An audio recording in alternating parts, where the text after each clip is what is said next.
firearms and firearm crime, because really when you look at some of the statistics from police, it suggests that most of the guns used in the commission of a crime in this country don't come from legal firearms owners in this country, they come from the United States. I was looking at some of the data, the Toronto Police Service very helpfully supplied some.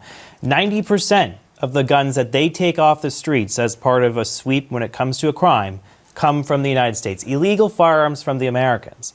Why crack down on legal firearms owners who arguably go through very stringent requirements to get a license and then have to follow a bunch of paperwork and regulations and what have you?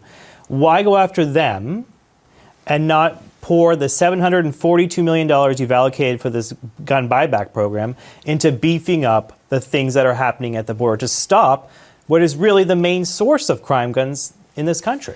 JP, I've outlined the other efforts we're making on firearms, including additional resources at the border, additional RCMP, CBSC officers, the changes we're making to but is it public money well spent? You know, we obviously are in a finite budget situation. You're about to cut across the board some 15% if the Prime Minister gets his way.